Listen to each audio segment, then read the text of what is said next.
বাংলাদেশ সচিবালয়ে ভয়াবহ অগ্নিকাণ্ড নিয়ে দানা বাঁধছে নানা জল্পনা।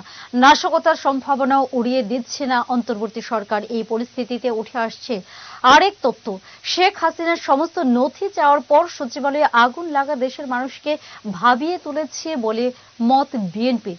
এই ঘটনায় বহু গুরুত্বপূর্ণ নথি পুড়ে ছাই হয়ে গিয়েছে জানিয়ে মোহাম্মদ ইউনূসের এক উপদেষ্টা বলেন, আমাদের সব শেষ হয়ে গিয়েছে।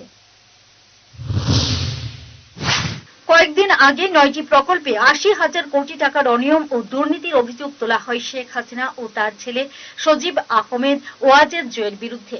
এই তালিকায় রয়েছেন বোন রেহানা ও বোনজি টিউলিপ সিদ্দিকীও, যার তদন্ত শুরু করেছে দুর্নীতি দমন কমিশন। অন্তর্বর্তী সরকারের কাছে এই সংক্রান্ত নথিপত্র চাওয়া হয়।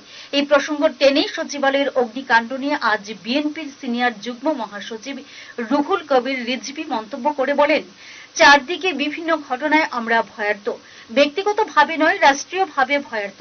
আমরা এর আগেও দেখেছি, যখন কোনো মন্ত্রী সচিবের বিরুদ্ধে জনগণের প্রতিবাদ আসে, তখন সচিবালয়ের ফাইল গায়েব হয়ে যায়, আগুন লেগে যায়। হাসিনা ও তার দোসরদের নথি যাওয়ার পর সচিবালয়ে ভয়াবহ আগুন লাগা ও অনেক নথি পড়ে যাওয়া দেশের মানুষকে ভাবিয়ে তুলেছে। আগুন নেভার পর বেলার দিকে সচিবালয় পরিদর্শনে যান অন্তর্বর্তী সরকারের স্থানীয় সরকার, পল্লী উন্নয়ন ও সমবায় এবং যুব ও ক্রীড়া মন্ত্রণালয়ের উপদেষ্টা আসিফ আহমদ সজীব ভুইয়া।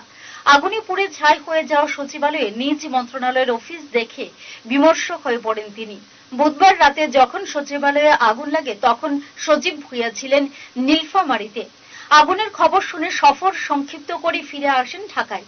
দপ্তরে এসে সমস্ত কিছু দেখার পর তিনি বলেন, আমাদের সব শেষ হয়ে গিয়েছে। ইতিমধ্যে দপ্তরে এসে সমস্ত কিছু দেখার পর তিনি বলেন, আমাদের সব কিছু শেষ হয়ে গিয়েছে। ইতিমধ্যে এই অগ্নিকাণ্ডের কারণ খুঁজে বের করতে উচ্চ পর্যায়ে তদন্ত কমিটি গঠন করার নির্দেশ দিয়েছে ইউনূস সরকার। Bureau report, headlines Tripura national.